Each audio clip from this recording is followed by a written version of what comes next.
À New York, j'ai d'abord fait un petit cours de sculpture au Pratt Institute. C'était un cours d'été. Et je suis arrivée avec les dessins pour montrer au professeur, qui était d'ailleurs un monsieur très intéressant, qui avait été copain de Eva Hess, une artiste américaine que j'avais découvert justement dans ces quelques mois déjà à New York. Et lui, quand il a vu mes dessins en pastel, il a dit « Tu ne vas pas faire les cours de sculpture. Je te donne toute la terre que tu veux et tu travailles. » Et je me suis trouvée dans un sous-sol avec de la boue et j'ai commencé à faire la sculpture. J'ai fait un peu les ampoules de Jasper Jones. J'étais en train de découvrir les artistes qui plus tard m'ont beaucoup influencée, mais je venais d'arriver à New York. Mais la terre, c'était bien, mais pour moi, elle était trop molle.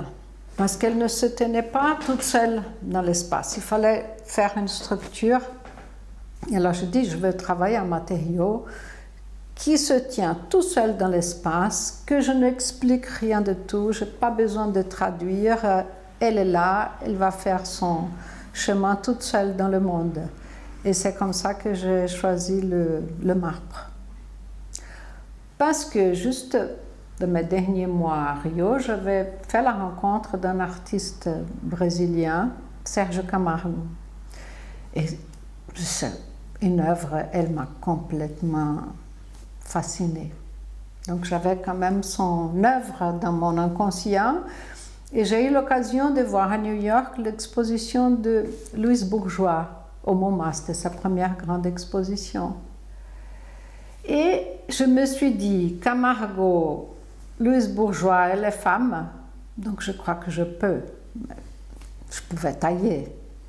Et alors c'est comme ça que j'ai commencé. Je me suis inscrite au Art Students League, qui était une école libre où on apprenait la technique. Je trouvais très académique, ça ne m'a pas beaucoup plu. Et donc, quelques mois après, je suis partie et je louais avec d'autres sculpteurs des petits espaces. Et j'ai commencé à développer mes sculptures et à apprendre à tailler, que je ne savais pas.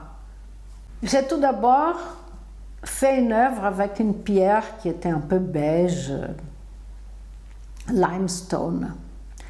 Et j'ai fait un volume avec de chaque côté un bout d'os qui sortait. Et j'étais en train de marteler, et puis ça s'est cassé, le bout d'os. Et la prof m'a dit, bien sûr que ça s'est cassé. Je dis, je ne pouvais pas savoir, personne ne m'a dit. Parce que c'était déjà très d'une masse. Comme ça, j'étais arrivée à l'os. Alors, le marbre blanc qui me plaisait plus, j'ai fait une sculpture, je vous la montrerai, que j'ai intitulée Flesh and Bones. Donc, on est vraiment dans la structure corporelle, les os et la chair. Et donc, les os sont tout de suite entrés comme thème dans les premières sculptures en marbre. La numéro 1, la numéro 2. Et même actuellement, quand je commence une nouvelle série, c'est l'os qui m'oriente. Je fais un os, soit en marbre, soit en albâtre, et puis après, je continue. C'est comme un thème qui n'est pas du tout lié à la mort, au contraire, je trouve que c'est assez physique, c'est à l'intérieur de nous. Alors celle-ci, c'était la sculpture numéro 1. Quand tu disais que tu avais acheté un bloc de marbre, oui, que j'ai transporté tu l'as trimballé avec toi, oui, avec les roulettes. Et quand tu as raconté de ton prof, etc. Et puis. Et c'est Flesh and Bones. Oui, c'est ça. Je donnais des titres en anglais, ou Tristan et Iseult. Mais là, on voit les os qui apparaissent. Oui, on voit les os et puis. Tu vois, là aussi, ça c'était la numéro 2. Oui. Tu vois, 1, 2, 3. Oui. Toujours les os. Toujours. Oui. Là aussi, c'est un os un peu plus cubiste. Toujours en marbre. Toujours en marbre. Tout ça, c'est New York. Ce jour à New York a quand même duré 4 ans. Et c'est là justement que j'ai commencé les sculptures en marbre. J'ai même exposé à la Madison Avenue. Une première sculpture déjà avec un marbre du Portugal. Et dans cette première découverte, j'ai vu l'albâtre. Et je l'ai beaucoup aimé. Mais je me suis dit qu'il était trop beau. Et que je ne voulais pas faire une œuvre où l'attirance soit la beauté de la pierre. Je voulais faire de la sculpture. Donc, pendant une dizaine d'années, je n'ai travaillé que le marbre. Et le marbre, le pur blanc, le bien copie. Et ensuite, je me suis sentie prête à attaquer l'albâtre. Avec l'albâtre, mes sculptures sont devenues plus figuratives, étonnamment. Bon, je savais déjà manier la pierre.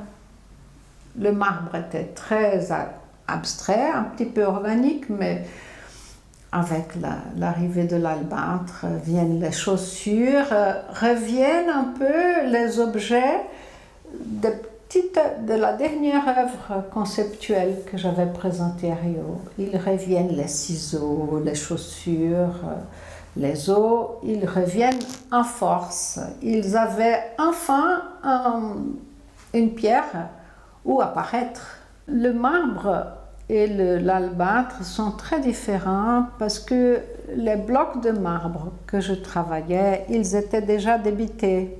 Je travaillais avec très peu de matière, donc j'avais commandé pas des lamelles, mais quand même des tranches. Tandis que l'albâtre, quand je vais le chercher, ce sont des œufs. Ils ont un extérieur brut. Et cet extérieur est très important pour la sculpture parce que souvent, je la laisse. L'extérieur de l'albâtre devient un contour, c'est presque un dessin qui va après recevoir la sculpture, mais je le laisse souvent brut. Donc, les blocs en albâtre sont souvent presque des objets trouvés.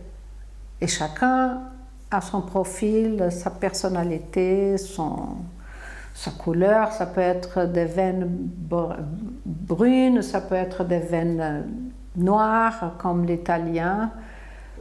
Et souvent, je me souviens quand j'ai développé le thème du cœur, je suis allée chercher un albâtre espagnol parce que les veines étaient rouges. C'était un petit peu le sang qui circule dans notre cœur. Je pourrais presque dire que j'ai commencé avec le marbre qui est masculin et j'ai opté plus tard pour l'albâtre qui est plus féminin. Et c'est une pierre assez utilisée pour les arts décoratifs. Pour l'albâtre, ça fait quelques années que je travaille, que je le connais. Et à chaque fois, je me dis, je vais changer, mais je reviens.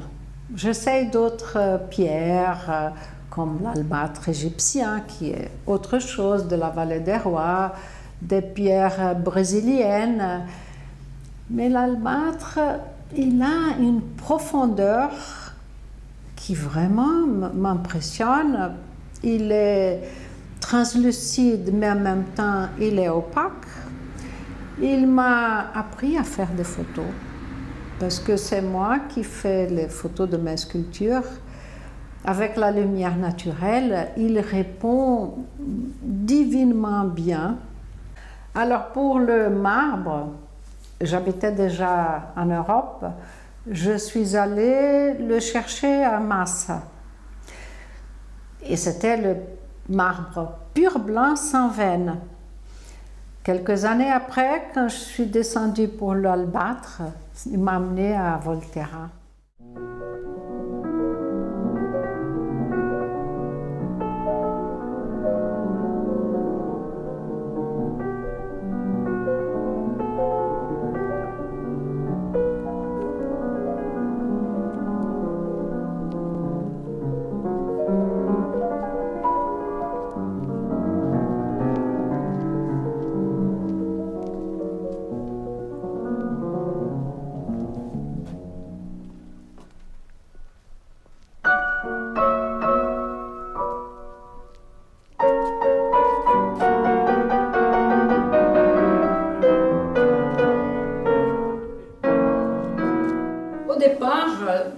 suis arrivée ici timidement parce que la beauté de la pierre ou la quantité de la pierre, ça me dépassait un petit peu.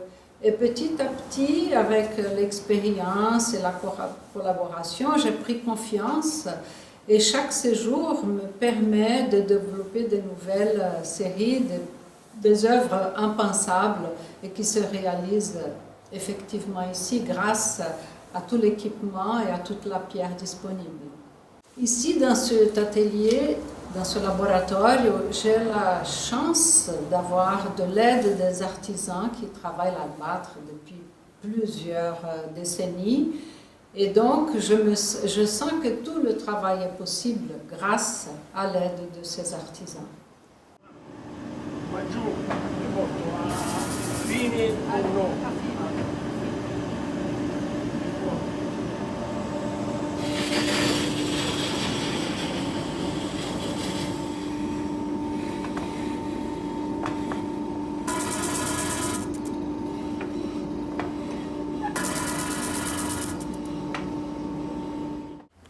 E allora, sono tantissimi anni che Carmen viene a lavorare qui da noi e per noi è sempre stato un piacere fin dall'inizio collaborare con lei, perché ci ha sempre aperto un mondo diverso da quello con cui noi interpretavamo la pietra, l'alabastro, e con la sua fantasia e il suo modo di vedere le cose ci ha sempre stimolato. E una delle cose forse più curiose, tutte le volte che ci telefonava Carmen ci diceva vengo a fare, non so, 2 o 3 cose, e poi invece lavoravamo una settimana senza mai smettere tutti, perché è un vulcano di idee, c'ha sempre troppe cose da fare e non si ferma mai, e questo è sempre stato uno stimolo per noi, un piacere lavorare con lei.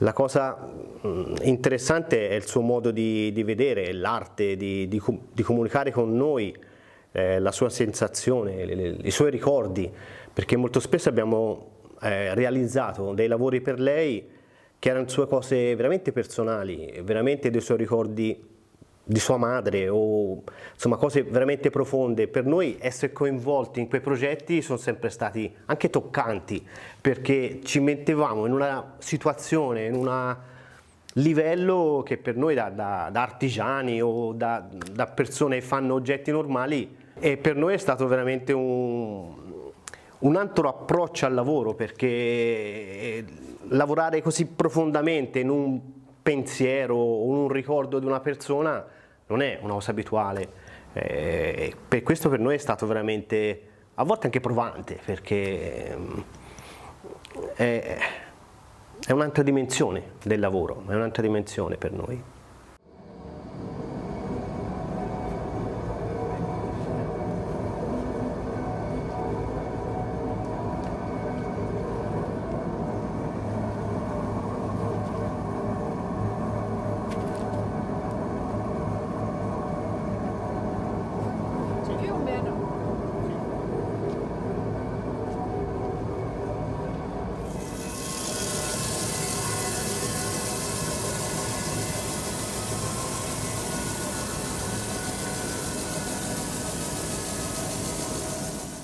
Ce lieu, qui est un lieu plein de poussière, c'est pas très confortable, c'est un va-et-vient, et comme je travaille des séries différentes, une fois je suis en train de percer, une autre fois en train de couper, ce sont des journées qui ne se terminent jamais, parce que c'est clair, le travail ne se termine jamais non plus. Et puis, il faut tout emballer, ramener à Genève, c'est vraiment un lieu d'action où on ne sent pas la fatigue même quand elle vient, quand elle est là, parce qu'on transporte quand même des pierres qui pèsent.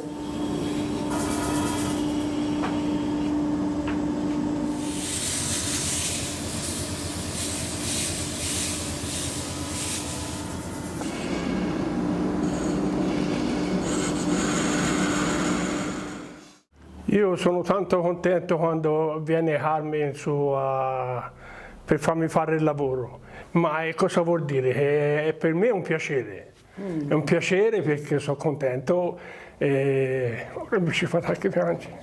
No. Mi ci commuovo. Che poi qualsiasi pezzo io faccio la chiamo sempre perché deve garbare a lei, non a me. Questo è sempre stato e sempre sarà.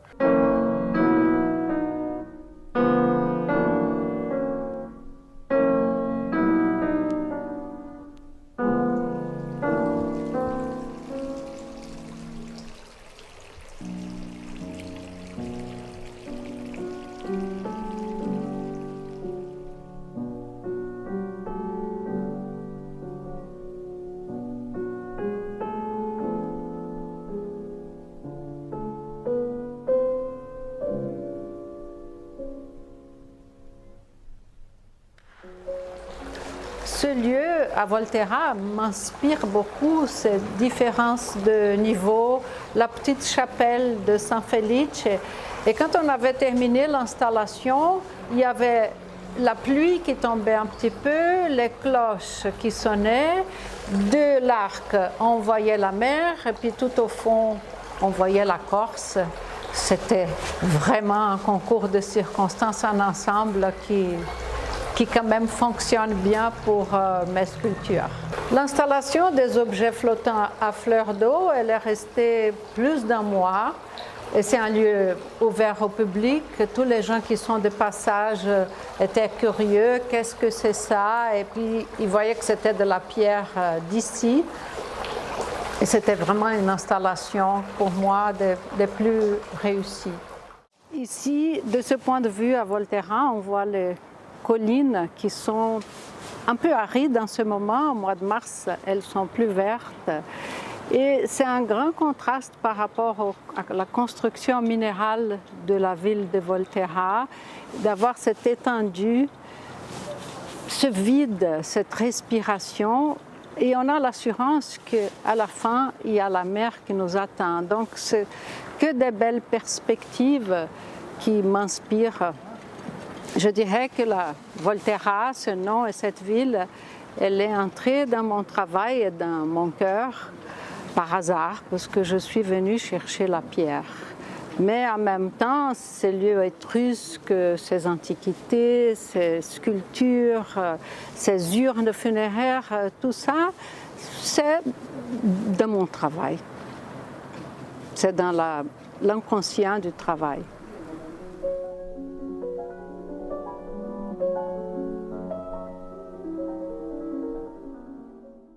Les Étrusques.